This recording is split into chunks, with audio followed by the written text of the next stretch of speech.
watch it the day I upload it. Maybe you're watching it on Wednesday in 2024. I don't know. Today we are going to be covering our True Crime Saturday. Let's move this down a bit. Our True Crime Saturday. The dogs. I swear down, the dogs are out to sabotage me today. We are looking after two dogs for a friend, and these are stuffies, stuffed triple terriers, but not the little small ones. No, these are the proper ones. All the everyday steak. They're like, they're big dogs. So I've had to put them in the next room, and they're just walking about and being pests. I just need to settle down before they wake the puppies up. So today's True Crime Saturday, we will be. Oh, this light off here is a pain in the arse. There we go. Just pull the curtain across a little bit. I wish we could do where we didn't have a microphone in the way, but unfortunately, I can't. I can't be asked to move everything, so we're gonna go with it as it is. Damn, I need a shave. I just can't be asked to. You know, if you're a bloke or a lad, and the thought of having a shave is like, oh my god. And plus it annoys the missus. My wife hates this. She can't have a shave. Like, I will do when I'm ready. You can have one now. I'm not ready. Anyways, we're going to be covering today's True Crime Saturday by taking a look at an article on unsolved murders.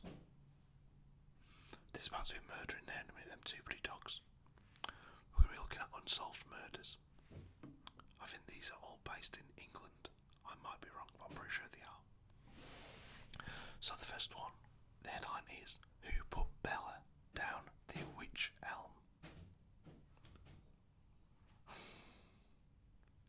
On April 19th, 1943, three boys hunting birds' nest in Hagley Wood, Worcestershire, spotted an enticing wych elm tree whose wide trunk was entirely hollow. So a nice big elm tree and the trunk was empty.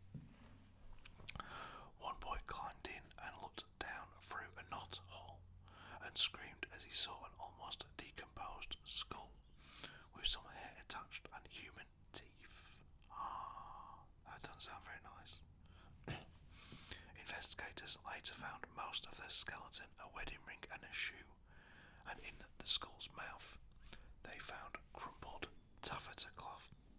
Forensics revealed the female victim had been smothered and mutilated, then her body stuffed inside the tree almost immediately after death.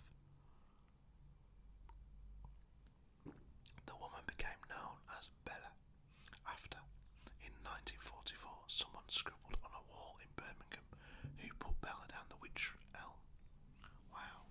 Birmingham's not far from me. If you're not from England, I'm like 20 minutes on a train journey away from Birmingham.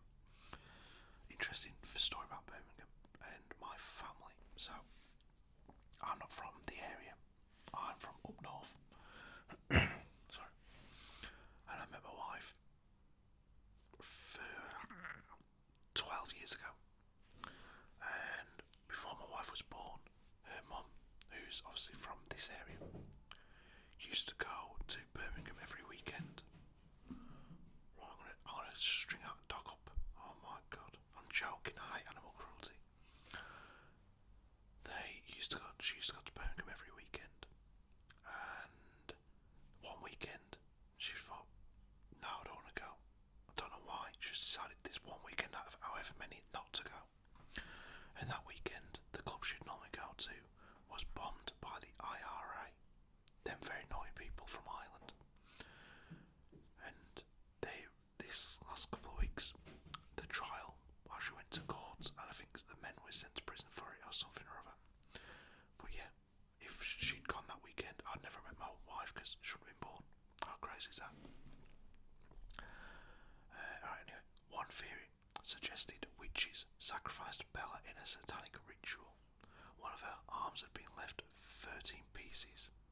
So one of her arms had been left 13 paces from the skeletal remains, an ancient custom used when a witch was executed. Others believe the woman, who police believe was in her late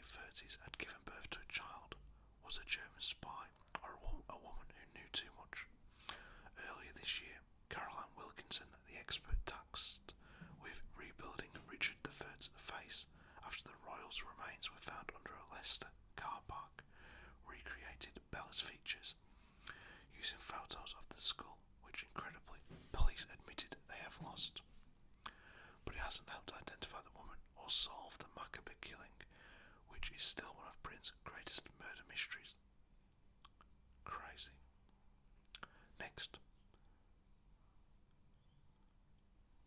So, okay, so these aren't all in England. Okay, that's fine.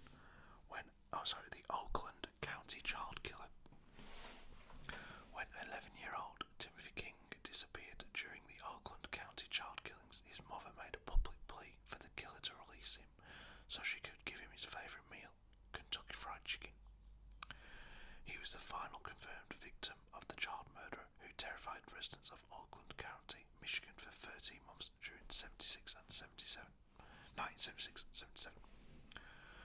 When his body was found dead 6 days later, his body had been posed with his skateboard and his clothes had been neatly pressed and washed. An autopsy revealed his had been suffocated and sexually assaulted with an object.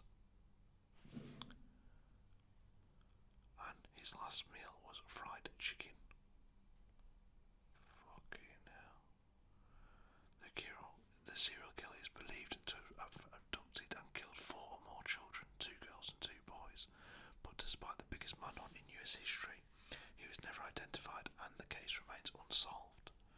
The children aged between 10 and 12 were held for days and even weeks, during which time they were bound and sexually tortured. Their bodies were always laid out neatly in the snow in a public place, in one case within sight of a local police station.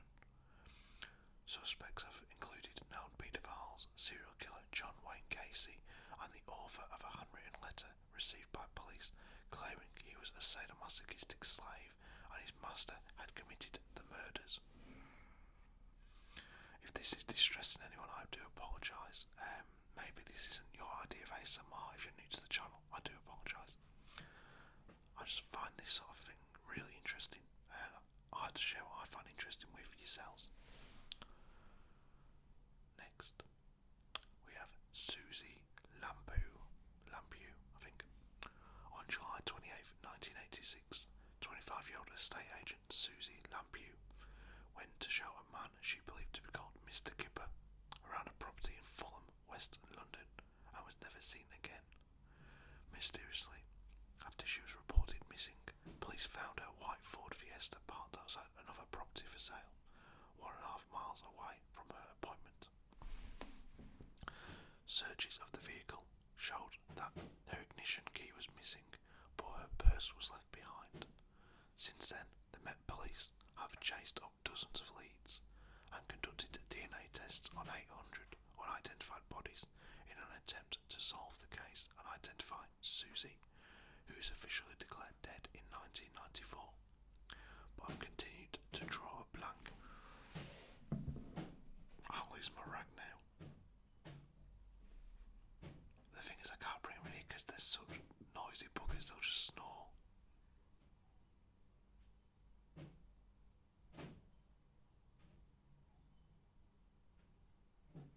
What to do? Should I bring them in? Just take our chances. I'll just wait and see if they settle down. Oh, now they've woken the puppies up. Oh my god. Oh, bloody hell.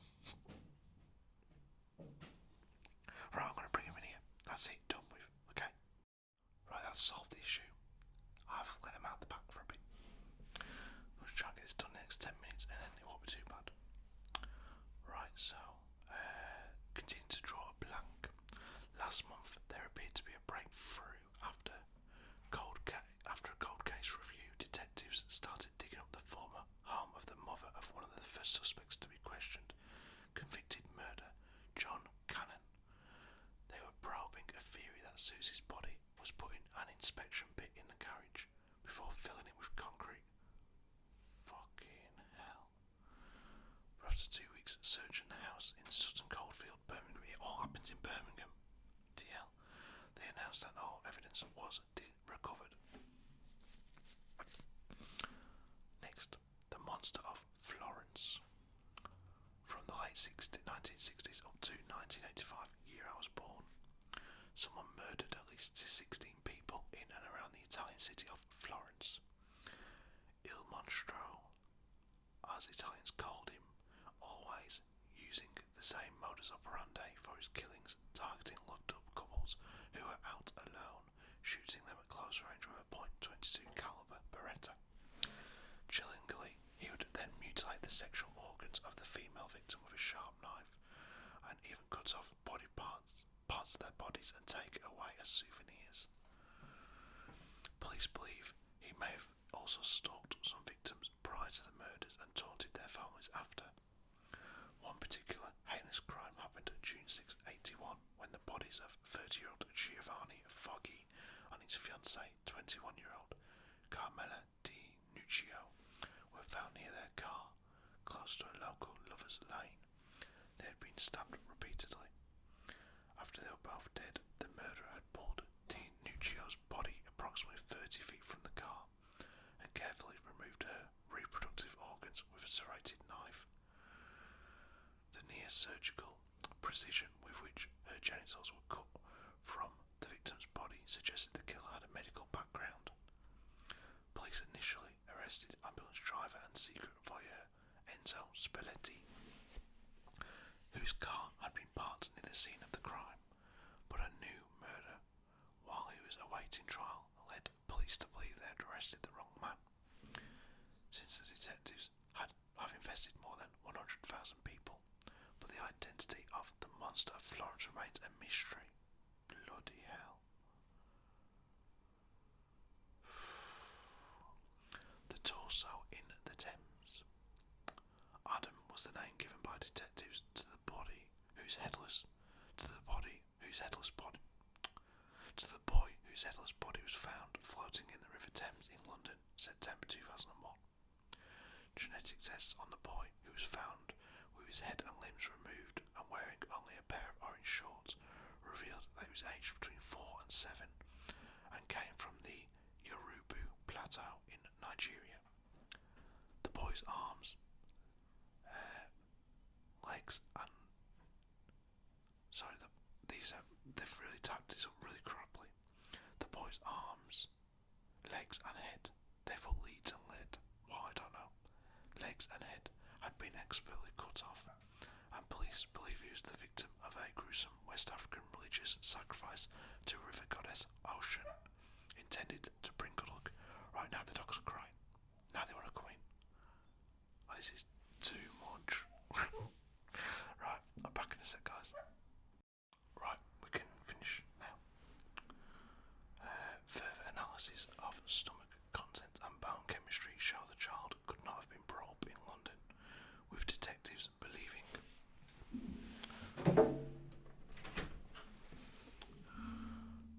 he was bought as a child slave in West Africa and smuggled to Britain solely to be killed. A close examination of the cuts where the head and limbs were sliced from the body shows that they were carried out by an expert using extremely sharp knives specifically prepared for the purpose. Adam would have been stretched out horizontally or upside down during the sacrifice and kept in position while the blood was drained from his body. While police believe the perpetrators imported a magician or priest to carry out the ritual, and that the person responsible would have kept the amputated body parts as powerful magic trophies, no one has ever been charged with the horrific crime. Absolute crazy bastards in the world, I swear down. These Snapchat murders, this one's quite recent then.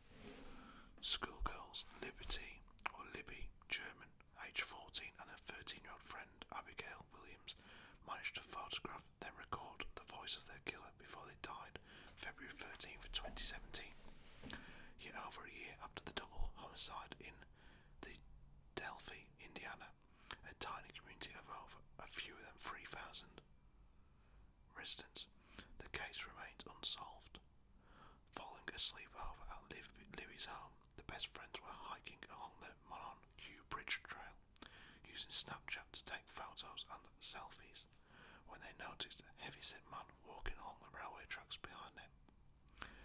Libby had the presence of mind whose head was bent and who was wearing a cap and walking with his hands in his pockets. That is so freaky. There's actually a picture of the bloke, like the picture they took on Snapchat. They show it here on the article. That is like crackers. If you want to see this article, it is on it's www.mirror.co.uk/news/UK news/unsolved murders dash 10 chilling killings, and you'll see the picture on there of the person. That's really weird. Once he was close enough, she caught one more clue, a man's gruff voice saying, "Down the hill." Sometime after that, she and Abigail were murdered. Their bodies were found in a wooded area less than a mile from where they were last seen alive. No details surrounding the girl's cause of death have ever been released. Since then, investigators have received more than 30,000 tips and interviewed thousands of suspects as they tried to find the prime suspect, the man she photographed and recorded walking behind them. But nearly 2 years later, no one has been arrested for the murders, which shocked America.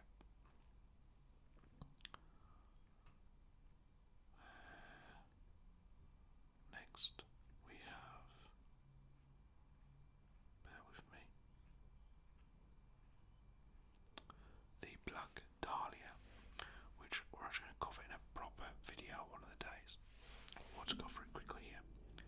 Betty Bersinger first thought she'd come upon a severed mannequin in a vacant lot in the Lima Park neighborhood of Los Angeles on January 15th, 1947.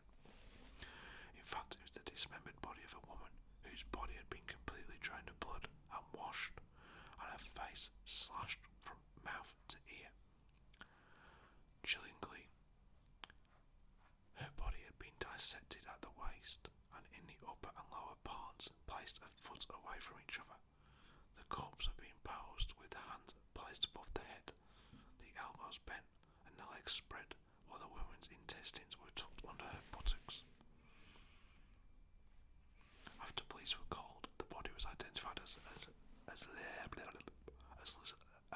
Elizabeth Short, later known as the Black Dahlia, a 22-year-old aspiring actress who had been dating a married salesman. 6 days after the gruesome discovery, the editor of the LA Examiner, James Richardson, received an anonymous call telling him to expect souvenirs. An envelope later arrived containing Short's birth certificate, photos and other belongings. Mark Hansen, a wealthy nightclub owner whose sexual advances Short had recently rejected, was the first suspect in the case, but he was later cleared of suspicion. Over the years, the police have questioned over 150 suspects as well as self-confessed Black Dahlia killers. Why would anyone confess to being a serial killer if you're not? But to this day, the Black Dahlia's murderer has not been found and remains one of the most baffling unsolved murder cases in American history. John Bennett Ramsey. On the night of Christmas Day 1996, John and Lindsay Ramsey hosted a party at their home in Boulder, Colorado, put their 6-year-old daughter John Bennett to bed at around 9 p.m. The next morning at 5 a.m, Patsy woke to find a 3-page ransom note on the stairs claiming someone had kidnapped John Bennett and demanding $23,000 for the safe return of their daughter, a child beauty pageant winner. The note said the kidnappers were going to call with instructions for how to drop the money, but when no call came, police asked the parents to check their home for anything that was missing. John, a wealthy software executive, went to look in the basement of the house, where he found the body of John Bennett, who had died from both blunt force trauma and strangulation. Her body also showed signs of sexual abuse. Theories about who killed John Bennett have abounded since her death, with many speculating that the Ramseys themselves killed their daughter, but until now, no one has been convicted of the murder. Police determined that the 3-page ransom note was written on paper that came from the Ramseys' home, meaning that the kidnappers would have had to have penned the long message inside the house while the family was sleeping. And while there in the basement there was a broken broken window and a footprint underneath. There were no footprints in the fresh snow outside the house, and a spider web across the window that was undisturbed. I don't know about that one. Just reading that little bit there. I suspect the parents. I mean, come on. A free page ransom note which miraculously appeared during a party. The body's down in the basement. Why would anyone write a ransom?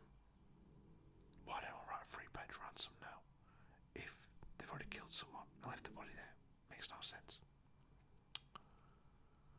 This is what I remember quite particularly, as it hit a lot of people in England. Jill Dando. On a bright spring morning in 1999, a lone gunman shot Jill Dando dead on the doorstep of her home in Fulham, West London. She used to present Crime Watch. It bore the hallmarks of a professional hit, and despite it happening in broad daylight, there were no witnesses to the killing, which remains one of the UK's most puzzling unsolved crimes. The popular TV presenter's death led to a massive manhunt, with 2,000 possible suspects identified by police, including up to 140 men with an unhealthy interest in her. Officers received 5,000 calls from members of the public and took more than 2,500 witness statements. Barry George, a convicted sex offender, was found guilty of 37-year-old Jill's murder in 2001, but was acquitted 6 years later, after gun residue found on him during the forensic investigation was discredited. Since then, a number of theories have emerged, including that the Crime Watch presenter was killed by hitmen from one of London's most prominent crime families, that she was targeted by Serbian warlords, and that she was killed by the IRA. Another report from the National Crime Intelligence Service suggested her murder could be traced back to a gunman who worked in a bar in Spain and had links to murderer Kenneth Noy. In 2013, review by private forensic science firm LGC concluded, "We've conducted a lengthy and highly detailed scientific investigation of this case. At the end of all this, our efforts have not directly assisted with the identification of Dando's killer." I thought we was... Oh no, guys, wait there. Right, the last one on here is the Zodiac Killer. I haven't got much battery, so I don't know if we're going to cover this. Okay. Perhaps America's most famous unidentified serial murderers, the Zodiac Killer terrorised residents of Northern California and managed to run rings around the police throughout the 60s and inspired the 1971 film Dirty Harry, starring Clint Eastwood. He murdered 5 people between 1960 and 1970, but boasted to the authorities that he may have killed a total of 37 people, although no other bodies were found. The Zodiac Killer was known for sending cryptograms to newspapers as well as leaving a circular symbol as his calling card. He also taunted the police and public with almost 24 bizarre public letters, brimming with horrific threats and demented demands. He then seemed to vanish in the 1970s, but some crime experts have argued that the Zodiac Killer remained active through the 80s, murdering dozens more people. In 1990s, several investigations claimed to have identified the Zodiac Killer, with the suspect most cited being Arthur Lee Allen, a California school teacher who died in 92, but the claim was never substantiated. San Francisco Police Department marked the case as inactive. Oh, the battery's just about gone. In 2004, due to a lack of leads and not enough resources, but in 2007 they reopened the cold case and are continuing to investigate for potential leads. If you watch my video from last week or the week before, we did cover in detail the Zodiac Killer and what happened and what went on with that. Anyway guys, I apologise again for it being quite a detailed and horrific video. Not good. Not nice people in the world though, as we all know. If you enjoyed the video, please hit the thumbs up. Have a great day. And subscribe up there somewhere. I think it's up there or down there. Down there. I'm here on your screen.